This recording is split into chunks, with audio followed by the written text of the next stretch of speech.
হচ্ছে AGT live 24/7। This is AGT Live 24/7।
दुनिया का मजदूर हो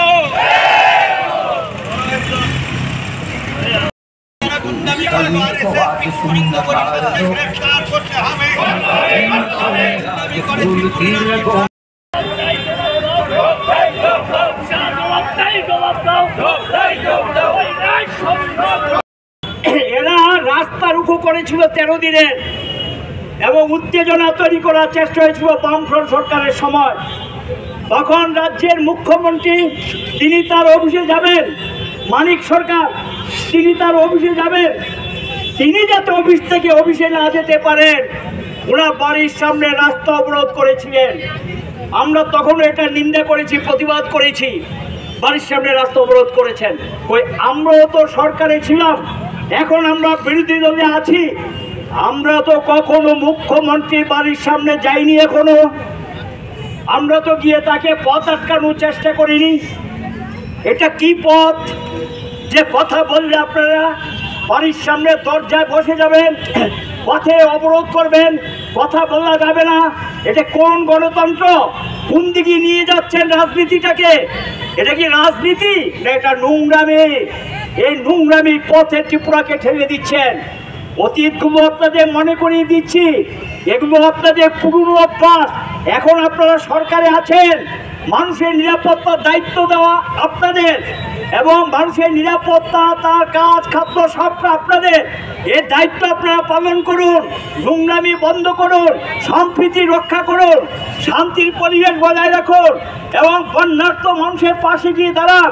এই পথ না নিয়ে এখন মানুষের চোখটাকে অন্যদিকে ঘুরিয়ে দেওয়ার জন্য আপনারা খুব সুকৌশলে এই সাম্প্রদায়িক রাজনীতিগুলো খেলছেন। আমরা এ রাজ্যে সকল গণতন্ত্র প্রিয় মানুষের কাছে, শান্তিকামী মানুষের কাছে, যারা রাজ্যটাকে ভালোবাসে, মানুষকে ভালোবাসে, সকলের কাছে আমরা আবেদন রাখবো এই জাতীয় অন্যায়ের বিরুদ্ধে ঘুরে দাঁড়ান, প্রতিবাদে সামিল হন এবং যেই পথে ত্রিপুরাকে নিয়ে যাচ্ছে তার হাত থেকে ত্রিপুরাকে রক্ষা করতে হবে। এই দায়িত্ব ত্রিপুরা মানুষকে নিতে হবে এবং এই দায়িত্ব নিয়ে সকলে এগিয়ে আসুন। আমরা জিতেন চৌধুরীর বাড়ির সামনে বিক্ষোভের নামে যে উচ্ছৃঙ্খলতা এবং সেখানে যে অশান্তি তৈরি করার চেষ্টা হয়েছে, তার পথ আটকানোর চেষ্টা হয়েছে, এটা তীব্র নিন্দা করছি সিপিএম এর পক্ষ থেকে এবং তার তীব্র প্রতিবাদ করছি। এখানে বিক্ষোভের পক্ষ থেকে আমরা জানিয়ে দিয়েছি যারা এই ঘটনার সঙ্গে যুক্ত, কারা এটা পুলিশের সামনে হয়েছে, কাজে পুলিশকে দায়িত্ব নিতে হবে তাদের বিরুদ্ধে ব্যবস্থা গ্রহণ করার জন্য। সুভাষিস গাঙ্গুলির মুখে কি ঘটেছে, গত বেশ কিছুদিন যাবৎ মানুষ সারা রাজ্যে একদিকে যেমন কোনো কাজ নেই, খাদ্য নেই, বন্যায় আক্রান্ত, সারা রাজ্যের অর্ধেকের বেশি মানুষ নানা দিক থেকে তারা আর্থিকভাবে এই সরকার বন্যার্থদের পাশে কিছুই তুলে দিতে পারেনি। যেটা দিয়েছেন সেটা কিছুই না, নামমাত্র।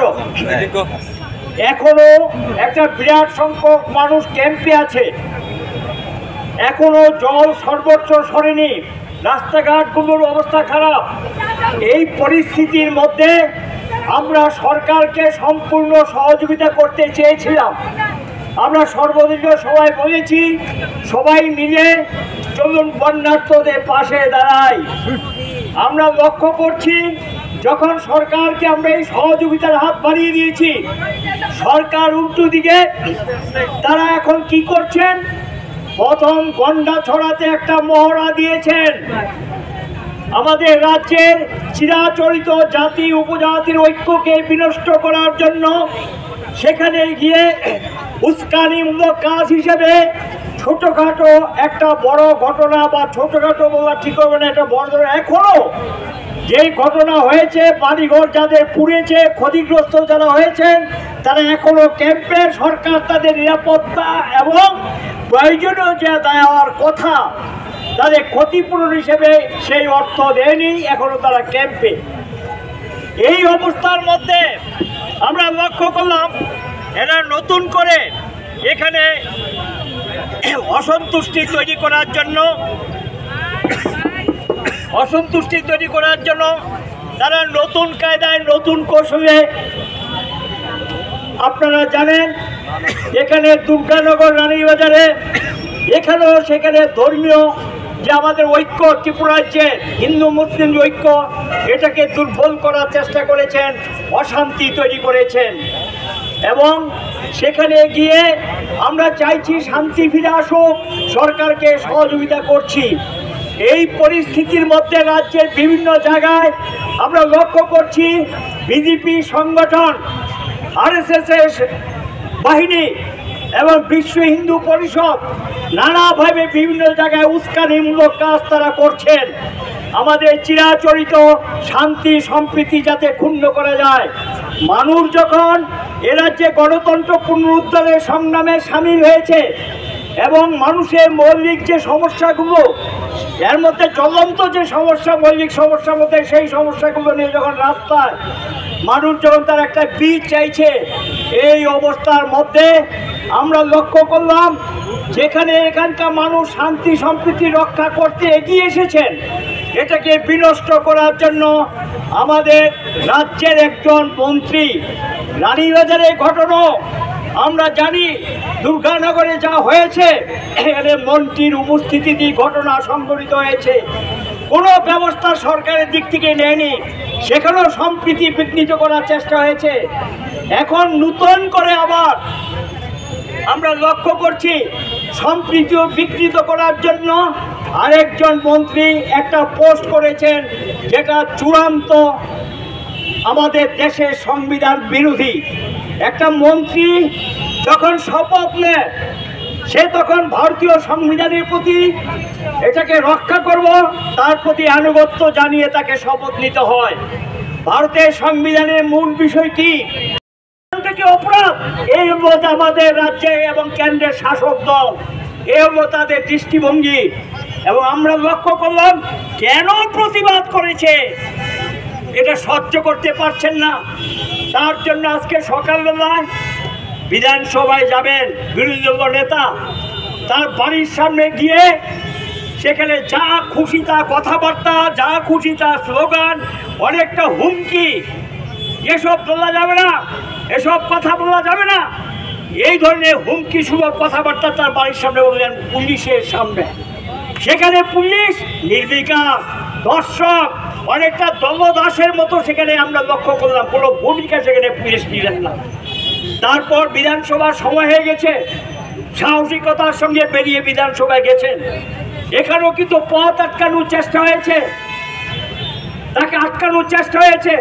কি ব্যাপার, আপনারা কি গায়ের জোরে সব করতে চান? এটা কেমন কথা? কথা বলা যাবে না, যার যার অধিকার, এটা তার বাক স্বাধীনতা, তিনি তার অবস্থান থেকে কথাগুলো বলেছে, তার জন্য তার রাস্তা দিয়ে দেওয়া হবে। নৈরাজ্য কোথায় গেছে, অরাজকতা কোথায় গেছে, এটা হলো একটা দৃষ্টান্ত। শিক্ষা নিতে রাজি এই দলটা। ওই দেখেন পশ্চিমবাংলায় এরকম মানুষের গণতন্ত্র হত্যা করেছে, অধিকার হত্যা করেছে, তার ফলটা কি হয়? জনগণ এখন রাস্তায়, গণতন্ত্র পুনরুদ্ধারের সংগ্রামে মানুষ এখন রাস্তায়। আমরা এরকম অনেক দৃষ্টান্ত আছে, যারা গণতন্ত্রের কবর দেয়, বাক স্বাধীনতা কেড়ে দেয়, অশান্তি তৈরি করে, তাদেরকে মানুষ ছেড়ে কথা বলে না। এটা শুধু নির্ভর করে কিছু সময় হয়তো বা নিতে পারে। মানুষ ঐক্যবদ্ধভাবে এটাকে প্রতিরোধ করে, প্রতিবাদ করে। এইটাই আমাদের ভারতবর্ষের ইতিহাস, এটাই আমাদের রাজ্যের ইতিহাস। এ রাজ্যে মানুষ শান্তি চায়, সম্প্রীতি চায়। মানুষ চায় তার যে সমস্যাগুলো সমাধান। এই যেখানে মানুষের এই দুর্দশা চলছে, এর দুর্দশা অবস্থানের কোনো ব্যবস্থা নিতে পারেনি, এটা অবসানের কোনো ব্যবস্থা তারা নিতে পারেনি। আমি আপনাদেরকে স্মরণ করে দিতে চাই, এটা তাদের পুরানো অভ্যাস। মনে আছে কি আপনাদের, ওই চম্পকনগরের কাছে বরমুড়ায় যারা যেই মন্ত্রী বক্তব্যকে কেন্দ্র করে এই ঘটনা সংঘটিত করা হয়েছে, যারা প্রকাশ্যে বক্তব্যকে সমর্থন করছেন, কেন তার বিরুদ্ধে ব্যবস্থা নেওয়া হবে না? আমরা এই বিক্ষোভ থেকে দাবি জানাচ্ছি, সেই মন্ত্রীর বিরুদ্ধে যথোপযুক্ত ব্যবস্থা গ্রহণ করতে হবে। যদি নীতি, নৈতিকতা বোধ, ভারতের সংবিধানের প্রতি কোনো শ্রদ্ধা থেকে থাকে, মুখ্যমন্ত্রীর উচিত হবে এই মন্ত্রীকে পদত্যাগ করার নির্দেশ দেওয়া এবং তার বিরুদ্ধে ব্যবস্থা নেওয়া। যদি সংবিধানের প্রতি কোনো শ্রদ্ধা থেকে থাকে, এই আহ্বান, এই দাবি এই জমায়েতের পক্ষ থেকে আমরা রাখছি। আমরা আজকে কিছুক্ষণ এখানে বিক্ষোভ সংগঠিত করলাম, জানান দিয়ে গেলাম। এখানে এই ধরনের ঘটনা শেষ হবে আমরা মনে করি না, কারণ এটাই বিশ্ব হিন্দু পরিষদ, এটাই বিজেপি, এটাই RSS। কাজে এর বিরুদ্ধে যে লড়াই আমাদের চলছে, এই লড়াইকে আরো তীব্র করতে হবে। ব্যাপক অংশের মানুষকে সঙ্গে নিয়ে এই লড়াইকে এগিয়ে নিয়ে যেতে হবে।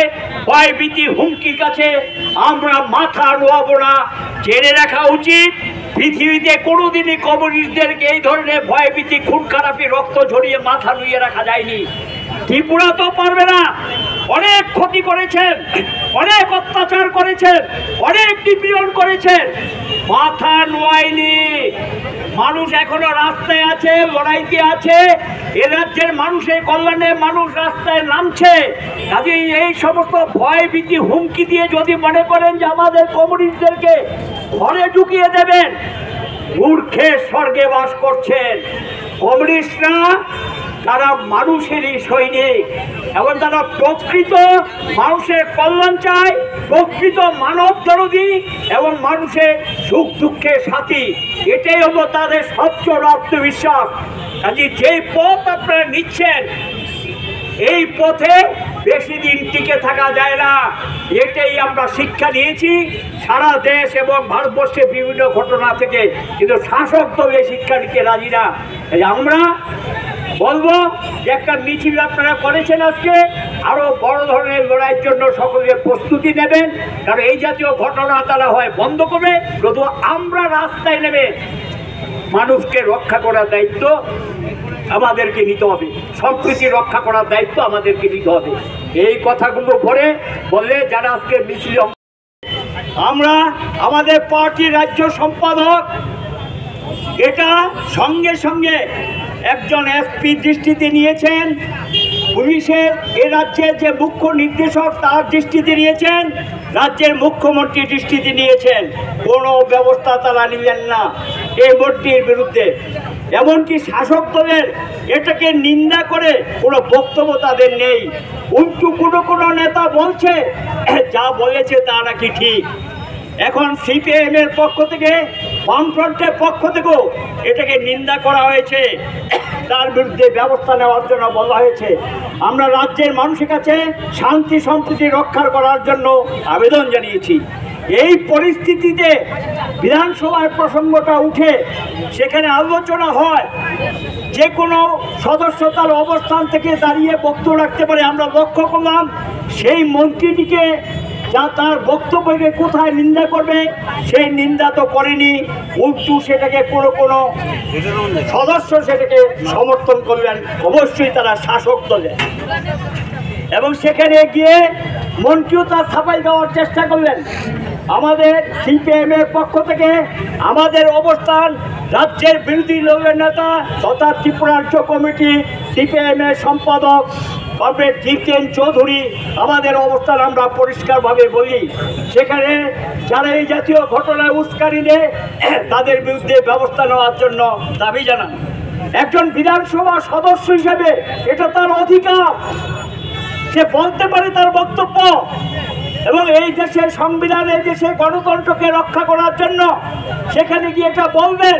আমরা হাজারো বার বলবো, মানুষের ঐক্য রক্ষা করার জন্য, দেশের সংহতি রক্ষা করার জন্য, যারা ধর্মের নামে দেশকে বিভাজন করতে চায় তাদের বিরুদ্ধে আমরা রাস্তায় আছি, আগামী দিনও থাকবো, মানুষকে সঙ্গে নিয়ে লড়াই করব।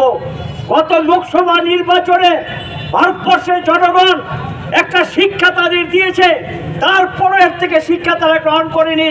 সেখানে গিয়ে আবারও তারা সেই সমস্ত দৃষ্টিভঙ্গিকে সামনে রেখে মানুষের মধ্যে বিভাজন টানার জন্য, অনৈক্য তৈরি করার জন্য, রাজ্যে অশান্তি তৈরি করার জন্য তারা চেষ্টা করছেন। এটা নিয়ে প্রতিবাদ করা কি অন্যায়? এ প্রতিবাদ করা কি অপরাধ? শান্তি চাওয়া কি অপরাধ?